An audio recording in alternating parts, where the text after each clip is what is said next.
datang ke atasku.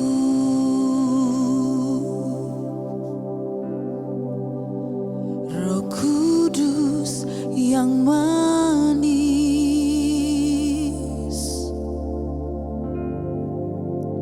datang ke atasku.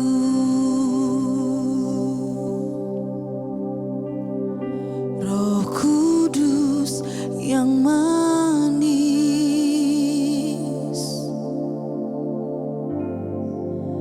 datang ke atasku.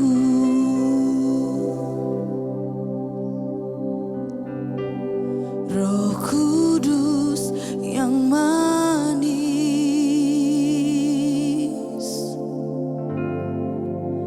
datang ke atasku.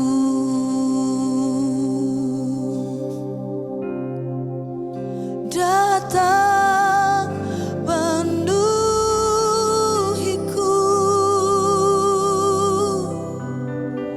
datang urapiku,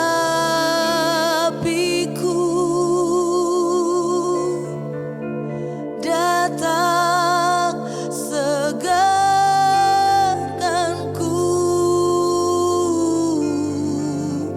Roh Kudus yang manis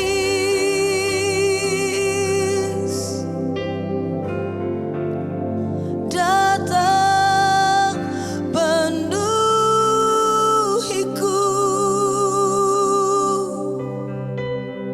datang urapiku,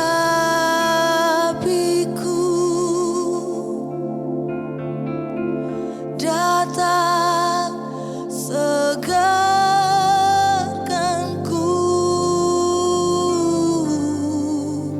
Roh Kudus yang manis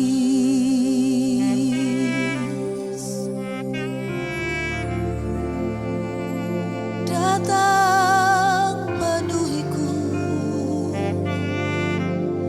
ya Roh Kudus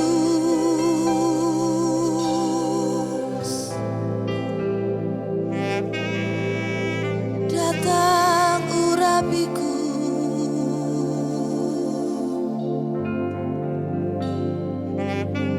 ya Roh Kudus.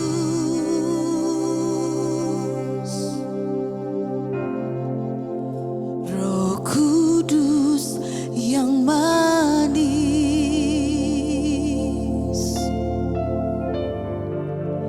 datang ke atasku.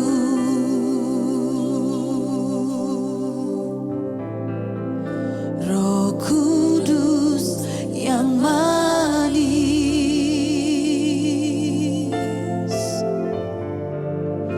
datang ke atasku, ya Roh Kudus. Roh Kudus yang manis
mujizat itu ada. Kami percaya bahwa mujizat itu akan mengubahkan kehidupan kami Tuhan. Yang tidak mungkin akan jadi mungkin bagimu ya Allah. Yang kami tahu ya Tuhan, Engkau Allah yang sama dulu, sekarang, sampai selama-lamanya. Kasih-Mu, kuasa-Mu tak pernah berubah. Kau akan melakukan perbuatan-perbuatan yang ajaib dan tak terduga. Apa yang tak mungkin bagi manusia, itu mungkin bagimu ya Allah. Sebab firman-Mu berkata, jika engkau meminta apa yang kau minta itu di dalam namaku, maka aku Allah yang akan melakukannya. Yang kami tahu, Engkau nama di atas segala nama, nama yang penuh dengan kuasa. Dan tingkap langit hari ini kan terbuka. Allah hari ini kan bekerja, mujizatnya kan nyata. Yang sakit kan disembuhkannya. Yang terkekang, yang terhimpit kan dimerdekakannya. Yang butuh Tuhan, yang patah semangat, yang patah harapan, hari ini Tuhan akan menurunkan mujizatnya.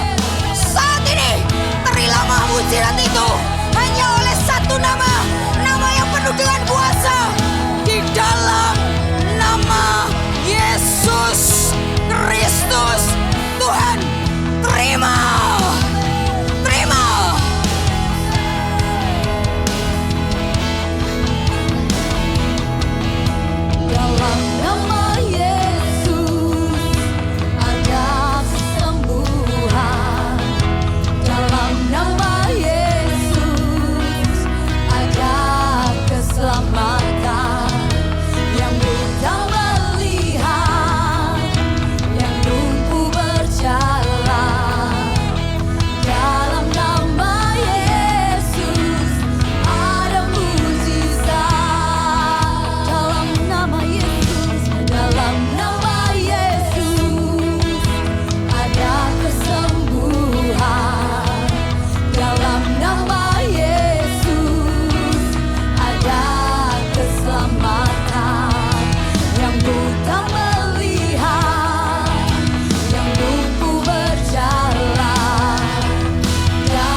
Kudus hadir di tengah-tengah kami.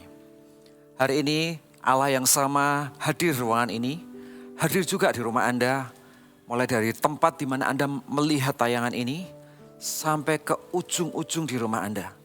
Hadirat Tuhan sedang turun dan sedang mengerjakan sesuatu di dalam hidup kita. Hari ini tugas saya hanya mengasyir supaya roh Allah turun dan tinggal di dalam hidup Anda. Ini bukan pekerjaan tangan manusia, tetapi ini pekerjaan tangan Allah yang rindu untuk mengasihi, yang rindu untuk turun tangan, yang tidak rela melihat kesusahan demi kesusahan berturut-turut terjadi dalam kehidupan seseorang.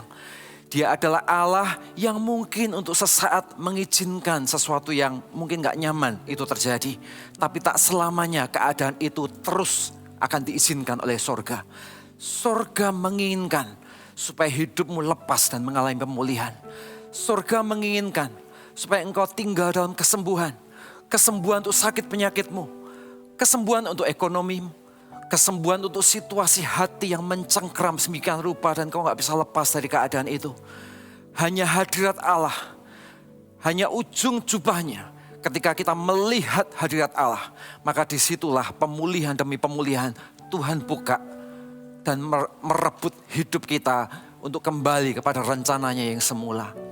Alkitab berkata, Yohanes 6 ayat 1-15, sesudah itu Yesus berangkat ke seberang danau Galilea, yaitu danau Tiberias. Orang banyak berbondong-bondong mengikuti dia. Karena mereka melihat mujizat-mujizat penyembuhan yang diadakannya terhadap orang-orang yang sakit. Saudara, itulah Yesus bagi kita. Dimanapun Yesus pergi, dia adalah Allah yang membawa sukacita. Dimanapun Yesus pergi, dia adalah Allah yang membawa solusi. Mukjizat terjadi di mana-mana, akhirnya menarik simpati banyak orang, membebaskan yang terikat dengan roh jahat, mengampuni, orang-orang bangkit dari hidupnya, dan mereka menjadi orang-orang yang tidak pernah sama lagi. Tujuan Tuhan bukan tentang mukjizatnya, tapi tujuan Tuhan jauh lebih dalam daripada mukjizat itu sendiri. Dia ingin merebut hati kita supaya noleh dan melihat apa yang dia ingini itu menjadi sesuatu yang kita ingini dan hadir di dalam kehidupan kita. Saya merasa ada orang-orang yang hari ini mungkin sedang mengalami, Anda lepas dari virus, tetapi Anda tidak lepas dari kondisi ekonomi. Atau Anda lepas dari virus, diluputkan dari virus, tetapi Anda harus mengalami korban-korban dari orang yang Anda kasih dalam hidup ini. Atau hari ini, Anda tinggal dalam sebuah kondisi di mana kita membutuhkan miracle untuk kesembuhan, miracle untuk setiap situasi dan butuh perjalanan bersama dengan Tuhan di step berikutnya untuk keluar dari keadaanmu yang sekarang. Saudara, kabar baiknya dimanapun seseorang menghadirkan Tuhan, maka di sanalah Tuhan menginginkan miracle itu terjadi atas hidup kita. Dimanapun seseorang haus akan dia, maka disitulah Tuhan menginginkan supaya setiap kita dipulihkan, dicabut dari keadaan yang salah, dan keluar dari tempat itu, dan kita mengalami kemenangan demi kemenangan bersama dengan dia. Dan Anda bisa melihat, di ayat yang kedua dikatakan orang banyak berbondong-bondong mengikuti dia. Karena mereka melihat mukjizat-mukjizat kesembuhan yang diadakannya terhadap orang sakit. Ya, dan kapan terjadinya? Kapan terjadinya adalah saat Yesus berangkat ke seberang danau Galilea, yaitu danau Tiberias. Jadi Anda bisa melihat hari itu Yesus habis naik di atas perahu, nyebrang ke seberang. Ya, setelah sampai di seberang, ternyata di situ berbondong-bondong orang mengikuti dia. Jadi Anda bisa bayangkan ketika orang mengikuti Yesus dari seberang danau ke seberang lainnya. Kalau itu menyeberang langsung direct ke seberang danau dengan perahu, membutuhkan jarak kurang lebih sekitar 6-7 kilometer. Tapi karena mereka berjalan berputar, mereka berjalan kaki mungkin kurang lebih sekitar 15 kilometer untuk berjumpa dengan Tuhan hari itu. Hari itu Yesus secara pribadi dia juga kelelahan, dia juga manusia 100%. Tapi di waktu yang sama, di tengah-tengah kelelahannya, dia tahu belas kasihannya memberontak dan dia tidak bisa memungkiri posisinya sebagai sosok yang rindu melihat orang-orang dipulihkan. Akhirnya dengan kondisi yang kelelahan, Yesus pun juga melayani mereka. Yesus ingin melihat hidup mereka dipulihkan. Yesus ingin melihat hidup mereka breakthrough dan melihat bagaimana Tuhan punya rencana di dalam hidup seseorang. Dan Anda lihat apa yang dilakukan. Ayat yang ketiga, Yesus naik ke atas gunung dan duduk di sana dengan murid-muridnya. Dan Paskah hari raya orang Yahudi sudah dekat, kata Alkitab. Ayat yang kelima, ketika Yesus memandang sekelilingnya dan dia melihat bahwa orang banyak berbondong-bondong datang kepadanya. Jadi Anda bisa membayangkan saat Yesus lelah, tapi hatinya dipenuhi dengan belas kasihan. Mungkin kondisi fisiknya capek, tetapi rohnya menyala-nyala dan belas kasihannya keluar membual, ingin menolong orang-orang yang ada di sekelilingnya. Saat itu terjadi, dia berkata kepada seseorang yang namanya Filipus. Dia berkata, di manakah kita akan membeli roti supaya mereka ini dapat makan? Lalu dikatakannya, hal itu dikatakannya untuk mencobai dia, kata Alkitab. Sebab ia sendiri tahu apa yang hendak dilakukannya. Tetapi jawab Filipus ayat yang ke-7, roti seharga 200 dinar tidak akan cukup untuk mereka ini. Sekalipun masing-masing mendapat sepotong kecil saja. Sepertinya hari itu Yesus ingin berbincang-bincang mencari solusi dari sekelilingnya. Tapi benarkah demikian? Yesus bukan pribadi yang seperti itu. Ayat yang ke-6 dikatakan, hal itu dikatakannya untuk mencobai dia, Filipus katanya. Sebab Yesus sendiri tahu apa yang hendak dilakukannya. Saudara, seringkali yang Tuhan butuhkan adalah keteguhan kita untuk ada di dalam posisi iman yang benar. Yesus tahu persis bagaimana dia menyelesaikan masalah hidup kita. Dia tahu persis apa yang akan dia lakukan untuk membuat mukjizat untuk 5.000 orang itu. Dia tahu persis tanpa dia butuh solusi dari orang-orang yang ada di sekelilingnya. Dia tahu apa yang harus dia lakukan. Tapi hari itu dia tanya kepada seseorang yang namanya Filipus. Filipus cari roti, cari makan untuk 5.000 orang, carinya di mana? Pertanyaannya adalah, kenapa Yesus tanya kepada Filipus? Sedangkan di sana ada 12 murid yang lain. Dan Yesus tanya kepada satu di antaranya, yaitu Filipus. Bukankah Yesus bisa tanya kepada yang lain? Bukankah ada murid-murid yang lain yang mungkin lebih vokal, yang mungkin lebih banyak berpendapat?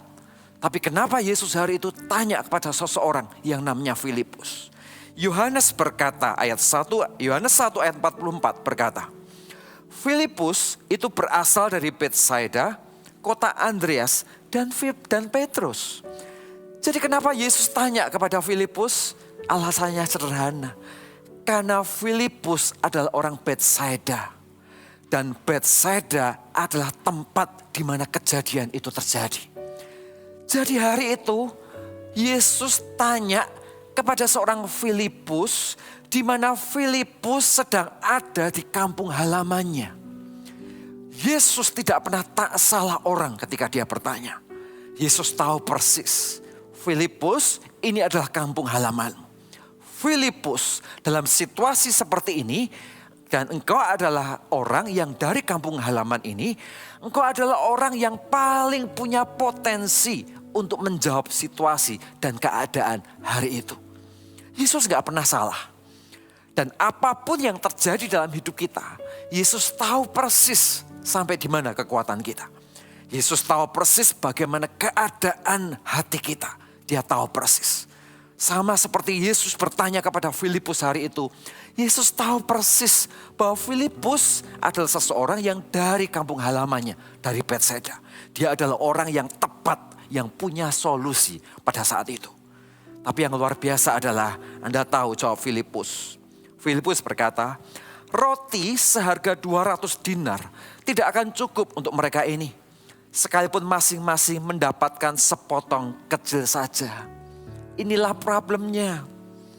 Problemnya adalah Filipus lebih dikuasai oleh logika ketidakmungkinannya daripada dia bisa melihat bagaimana seharusnya Tuhan mempercayai dia. Seringkali itulah yang terjadi dalam hidup kita. Miracle, keputusan Tuhan, penyertaan Tuhan, pemulihan dan jalan keluar semudah membalikkan telapak tangan bagi sorga. Tapi pertanyaannya adalah, kalaupun telapak tangan itu dibalik, akankah kita bisa melihat bahwa Tuhan ingin kita mempercayainya? Akankah kita bisa melihat bahwa situasi yang hari itu terjadi, sesungguhnya maksud Tuhan bukan sekedar Tuhan ingin memberikan mujizat kepada 5.000 orang atau menunjukkannya kepada Filipus. Tetapi Tuhan sedang mengajar kepada Filipus bagaimana mengikut dia dengan iman yang benar. Yaitu pada saat terjepit, pada saat tidak mungkin, pada saat segala sesuatu berkata nggak mungkin, di saat segala sesuatu berkata semuanya nggak mungkin dan semuanya penuh dengan putus asa. Di saat itu seseorang memutuskan untuk mempercayai dia dan memilih untuk percaya dengan setiap janjinya. Dan itulah area yang hari itu Tuhan sedang latih kepada seseorang yang namanya Filipus. Tapi hari itu Tuhan tidak mendapatkan jawaban yang sama. Kenapa kok Tuhan gak dapatkan jawaban yang sama? Karena sederhana. Ada seseorang yang sedang menurunkan kualitas daripada janji Tuhan. Filipus hari itu kehilangan identitas untuk melihat siapa Tuhan di dalam hidupnya. Hari itu dia dijebak dengan keputusasaan dan perasaan ketidakmungkinan.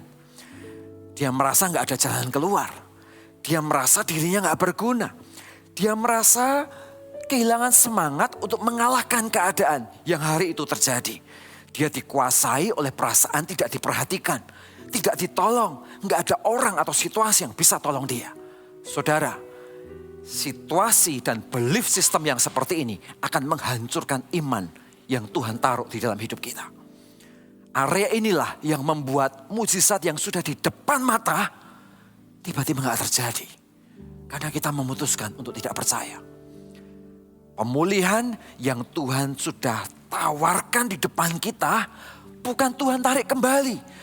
Tetapi kita tidak bisa melihatnya. Karena mata kita nggak bisa melihat janji Tuhan. Tapi mata kita melihat keputusasaan dan ketidakpercayaan. Disitulah sepertinya kita nggak lihat Tuhan berjalan di depan kita. Disitulah kita merasa sepertinya Tuhan tidak menuntun hidup kita. Disitulah kita merasa sepertinya Tuhan tidak menyembuhkan kita. Disitulah kita merasa sepertinya Tuhan tidak ada dalam hidup kita. Padahal Dia ada persis di depan hidup kita. Kita hanya perlu memindahkan posisi iman kita. Dan kau akan lihat bagaimana kuasa dan penyertaan Tuhan terjadi dalam hidup seseorang. Anda lihat sebuah cerita yang lain. Suatu ketika kerajaan Israel bertempur dengan kerajaan Aram. Setiap kali Aram akan menyerang Israel, selalu strateginya ketahuan. Aram menyerang Israel, sekali lagi strateginya ketahuan. Singkat cerita, Raja Aram marah. Dan dia berkata, siapa yang membocorkan setiap strategi yang kita punya? Dan prajuritnya berkata, tidak ada di antara kami yang membocorkan. Tetapi apa yang kau katakan di kamarmu, itu kedengaran oleh seorang nabi yang namanya Elisa. Sampai suatu ketika, raja ini marah sekali kepada Elisa. Dan dia berkata, oke, kalau gitu kita bunuh dulu si Elisa. Akhirnya sepasukan orang dikerahkan untuk datang ke rumah Elisa. Sepasukan orang datang dan mengepung rumah ini. Anda tahu bujang Elisa keluar dan dia melihat pasukan Aram yang menyerang dia. Dia ketakutan. Dan dia berkata kepada Elisa, Tuanku, kita dikepung. Kita sudah terjepit, kita sudah putus asa. Sudah tahu apa kata Elisa? Elisa berkata, enggak, kamu salah. Yang menyertai kita jauh lebih banyak daripada yang mengepung kita. Saudara, lihat dua respon yang berbeda. Seorang Filipus berkata, mana mungkin roti seharga 200 dinar nggak mungkin bisa memberi makan 5.000 orang. Tetapi yang satu, si Elisa berkata, enggak, sekalipun kita dikepung, tetapi yang menjagain kita jauh lebih banyak daripada yang mengepung kita. Dan Anda tahu cerita ini. Sesudah itu sungguh pasukan Aram tidak menemukan tempat di mana Elisa berada. Mereka kebingungan mencari tempat. Singkat cerita, Elisa diluputkan hari itu. Hari itu Filipus dan Elisa sama-sama punya masalah. Hari itu Filipus dan Elisa sama-sama membutuhkan mukjizat Tuhan. Yang satu ingin melihat mukjizat untuk 5.000 orang makan. Yang satu ingin mendapatkan mukjizat untuk mereka keluar dari kepungan musuh pada saat itu. Tetapi yang membedakan, keduanya punya respon yang berbeda. Yang satu memilih untuk putus asa. Tetapi yang satu memilih untuk mempercayai janji Tuhan. Dan menunggu bagaimana Tuhan bekerja di dalam hidupnya. Saudara, inilah keyakinan iman kita. Alkitab berkata, sebab hidup kami ini adalah hidup karena percaya, bukan karena melihat. Saudara, kalau kita bicara tentang miracle, kalau kita bicara tentang penyertaan Tuhan, ada satu kata sederhana, tetapi sulit sekali dijalani. Yaitu membangun hati yang percaya saat semua situasi tidak bisa kita percaya. Saudara, di sanalah posisi iman kita diajar oleh Tuhan untuk ditempatkan di tempat yang benar. Siapa yang menempatkan posisi imannya dengan cara yang benar, maka dialah yang akan melihat miracle dengan cara-cara heran yang datangnya dari sorga. Suatu ketika di dalam Matius 8 ayat 2-3 dikatakan, maka datanglah seorang yang sakit kusta kepadanya. Lalu sujud menyembah dia dan berkata, jika Tuhan mau, Tuhan dapat menahirkan aku. Berapa banyak di antara kita yang hari ini mengalami hal yang sama. Anda sedang mengalami sesuatu. Mungkin gak kusta seperti yang dialami orang ini. Tapi Anda sedang menunggu mukjizat terjadi. Anda sedang menunggu sakit penyakitmu dipulihkan. Anda sedang bertarung dari hari ke hari dengan nyawa demi nyawa yang harus Anda pertahankan. Anda mungkin bertarung dan berdoa untuk sebuah situasi ekonomi di mana Anda bertahan semikian rupa dan keadaannya menjepit Anda dan menciptakan keputusasaan. Dan kita berkata, jikalau Tuhan mau, Tuhan dapat menahirkan aku. Adakah orang-orang yang berkata, jikalau Tuhan mau, maka Tuhan dapat menahirkan aku. Satu spirit yang sederhana. Kuncinya di mana? Kuncinya si kusta ini percaya kepada Tuhan. Dia tahu dia kusta. Tapi dia juga tahu bahwa Tuhannya mampu menahirkan dia. Dan dia memilih untuk mempercayai dan berkata, Tuhan, aku percaya kepadamu. Dan aku mau engkau sembuhkan hidupku. Dan lihat apa yang dijawab oleh Yesus. Ayat yang ketiga. Yesus mengulurkan tangannya dan menjamah orang itu dan berkata, aku mau, jadilah engkau tahir. Seketika itu juga tahirlah orang itu daripada kustanya. Saudara, itulah miracle yang bukan hanya terjadi di masa itu. Tapi mujizat yang sama menanti Anda satu step setelah imanmu memilih untuk percaya. Mujizat pemulihan, kesembuhan sedang menanti di depan Anda ketika Anda memposisikan hati Anda untuk memilih mempercayai dia. Hari ini saya mengundang dimanapun Anda berada.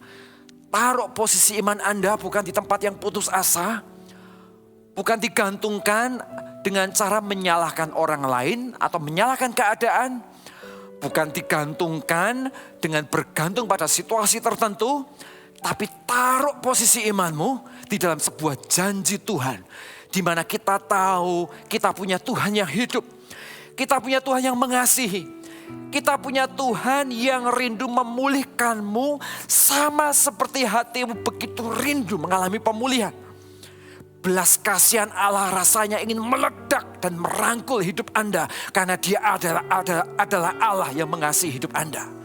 Pertanyaannya adalah, apakah kita berani menempatkan posisi iman kita di tempat yang benar dan berkata, Tuhan, I believe. Aku mau Engkau masuk dalam hidupku. Aku mau Engkau campur tangan.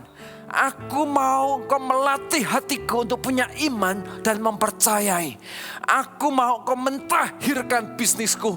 Aku mau Engkau mentahirkan sakit penyakitku. Aku mau Engkau mentahirkan luka yang ada dalam hatiku.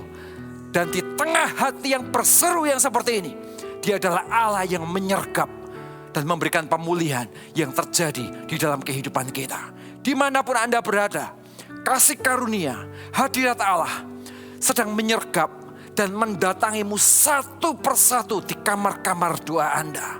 Di dalam hidup Anda, tak ada satu orang pun hari ini yang memilih untuk putus asa. Tak ada satu orang pun hari ini yang memilih untuk tidak mempercayai. Tapi ubah iman kita dan berkata kepada Tuhan, Tuhan, aku percaya kepadamu. Tuhan, aku mau. Tuhan, jadikan aku tahir. Dan kau akan lihat bagaimana hadirat Tuhan turun dan melanda kehidupan kita dengan begitu luar biasa. Hari ini dimanapun Anda berada, angkat tangan Anda. Kesembuhan apapun yang hari ini kau butuhkan. Entah sembuh dari sakit penyakit. Entah sembuh dari sebuah situasi ekonomi tertentu. Entah sembuh dari kondisi hati yang luka yang hari ini Anda alami. Saudara, dimanapun Anda berada, hadirat Tuhan sedang turun, datang, menjangkau, mengoperasi, mengambil alih, mengutuki setiap sakit penyakit, mengutuki setiap kutuk hutang, mengutuki setiap kesialan dan segala sesuatu yang menghancurkan hidupmu. Karena Dia adalah Allah yang dari surga dengan kuasanya membasuh hidup kita sampai bersih. Dan digantikan dengan janji dan sukacita yang datangnya dari surga. In Jesus name, terimalah pengurapan Tuhan. Satu persatu angkat tanganmu dimanapun Anda berada. Terima hadirat Tuhan. Terima pemulihan Tuhan. Disembuhkan dalam nama Yesus. Disembuhkan dalam nama Yesus. Disembuhkan dalam nama Yesus. Disembuhkan di dalam nama Yesus. Ada seorang ibu yang khawatir sekali dengan sakit bersalin. Oh ibu, jangan kau takut dengan sebuah keadaan tertentu. Jangan kau takut nanti kalau ke rumah sakit gimana. Nanti kalau malah jadi sakit gimana di rumah sakit. Gak perlu khawatir karena Tuhan bersama dengan Anda.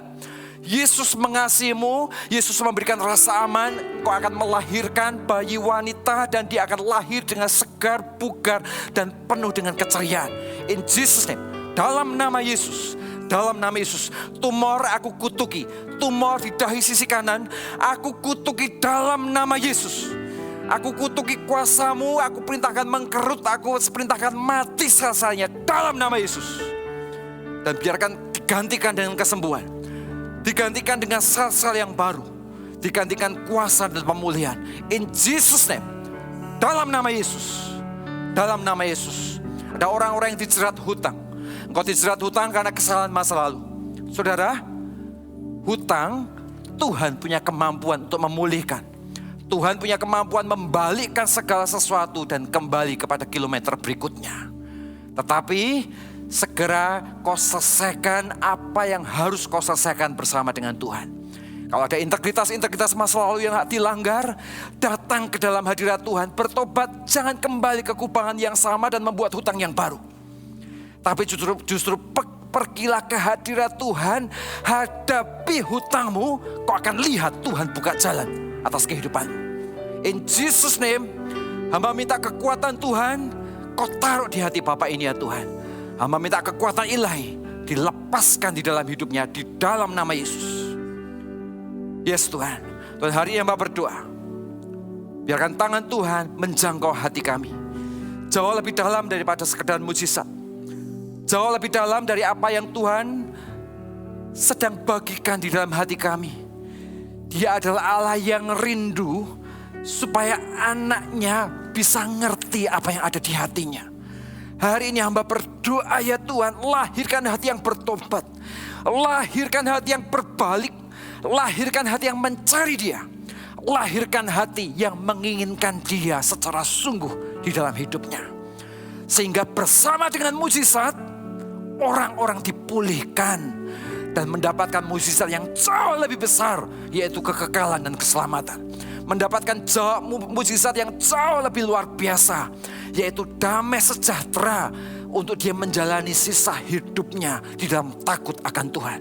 Dalam nama Yesus, hamba berdoa, kerjakan ya Tuhan dengan hadirat Allah.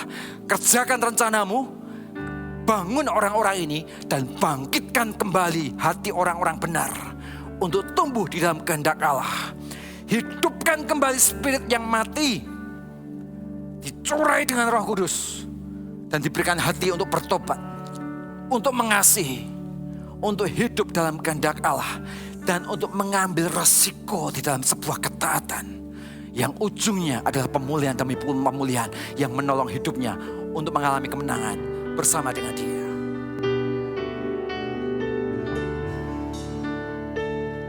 Mujizatmu membuat yang ada dari yang tak ada. Mujizatmu sanggup membatalkan niat musuh-musuhku.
Shalom Bapak Saudaraku yang terkasih, dimanapun Anda berada, kita percaya bahwa mujizat Tuhan tidaklah begitu jauh bagi setiap orang yang percaya.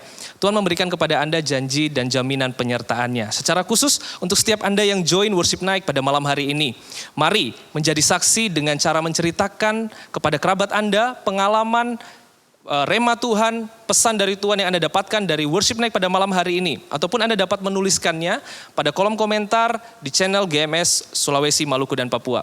Kabar baik untuk setiap Anda dimanapun Anda berada. Kami rindu untuk bisa mengajak Anda join di dalam Connect Group.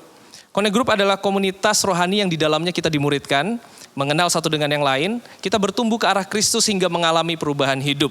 Bagaimana cara join di dalam Connect Group? Sangatlah mudah. Anda cukup mengirimkan nama dan domisili Anda ke nomor yang tertera di layar Anda, ataupun Anda dapat mengisi formulir data diri melalui link yang ada di layar Anda. Akhir kata, tetaplah percaya kepada Tuhan. Allah kita adalah Allah yang ajaib. Dia tidak pernah berubah dari dulu, sekarang, sampai selama-lamanya. Sampai jumpa di Worship Night berikutnya. Tuhan Yesus memberkati.